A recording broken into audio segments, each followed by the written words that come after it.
So hello everyone, and welcome back to this week's vlog.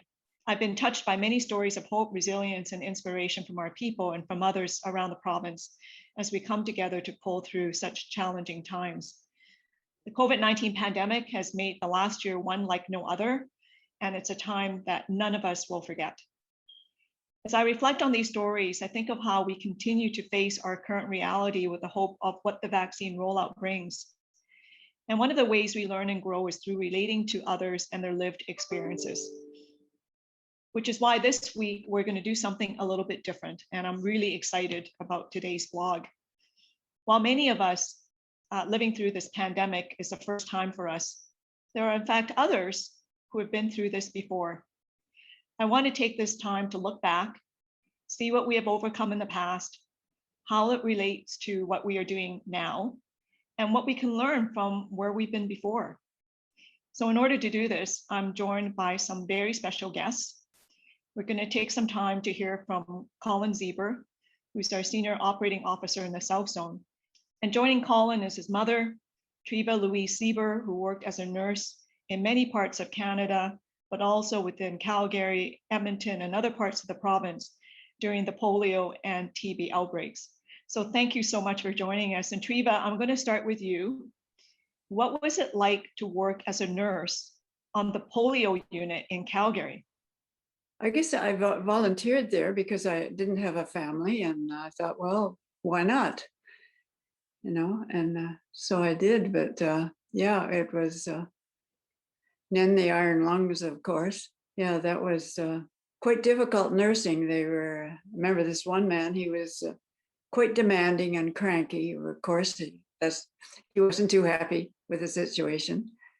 And it was kind of scary, I guess, because you realize there was people left with paralysis here and there. Great, thanks very much, Treva. It would be really great to show people what the iron lung looked like. I think when you see a picture of that big sort of metal box and how people actually had to be in there, it's kind of, kind of crazy. So Treva, the other thing we heard is that your mother, AKA Colin's grandmother, had a story from 1920 about the Spanish flu. Can you share that with us? I don't know any more than what was in that little article. If I can jump in.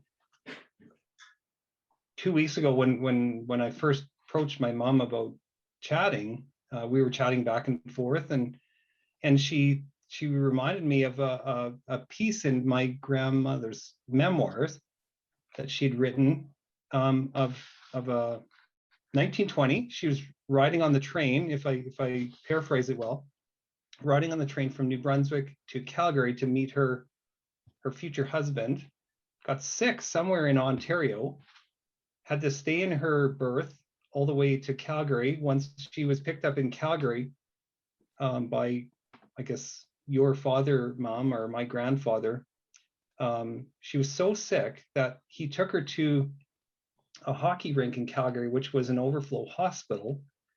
And she stayed there for 10 days to receive care for the Spanish flu and paid $25 when she was done, and then went on her way. And also she spoke about how one of the individuals that she met when she came to Alberta had lost his wife and left 5 children. So I mean, it was quite profound to hear that. And even for our kids, so we have two daughters in nursing, and my wife works for AHS as a contact investigator. I think for us, it's interesting for us to hear these stories because we know that my parents, other Albertans, have made it through tough times. My parents were born in around the 30s and made it through the dirty 30s. Grew up, went to high school through the war, and I've made it through a few pandemics and a few other crises, and they've made it through. If they can make it through, we can make it through as well. Great, thanks very much, Treva and Colin, for sharing those stories with us. I think, for us, as we had mentioned, the pandemic has sort of new for us, but in many respects it's not, right? We've been through H1N1, we had SARS before that, and I'm sure there'll be others going into the future, but hopefully we can learn from the past.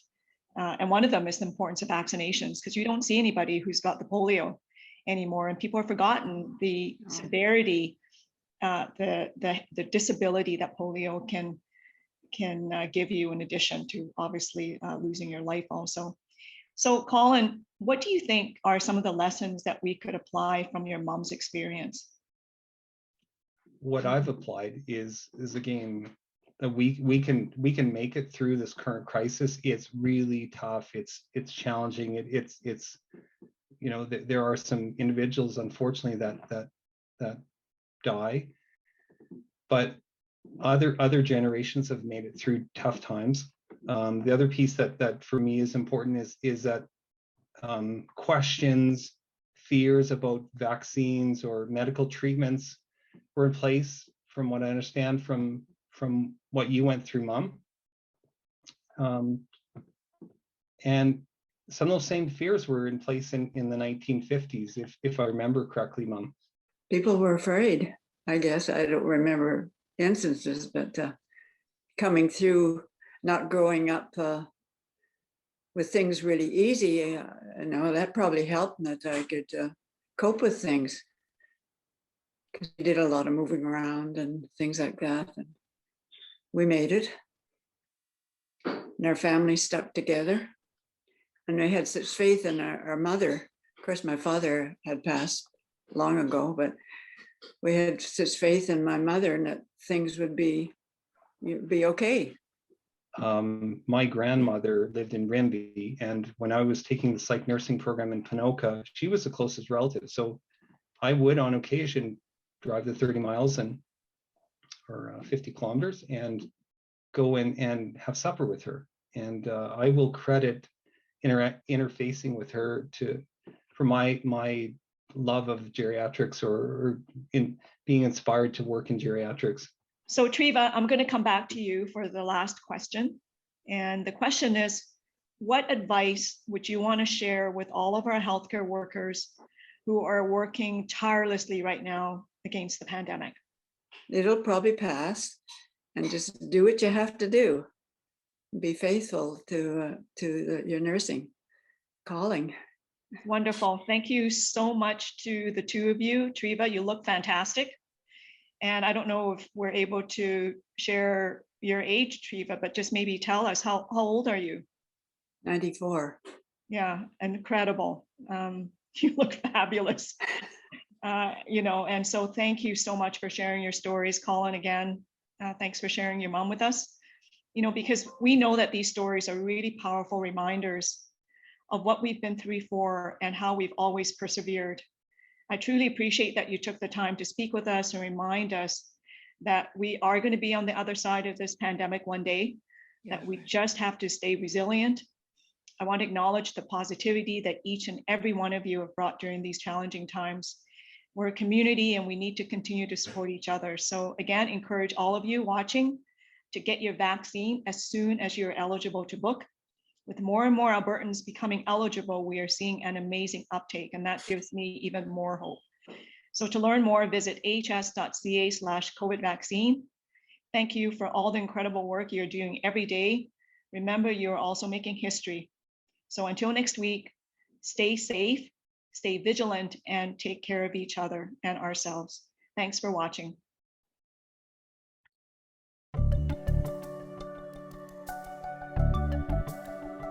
Together, we do amazing things every day.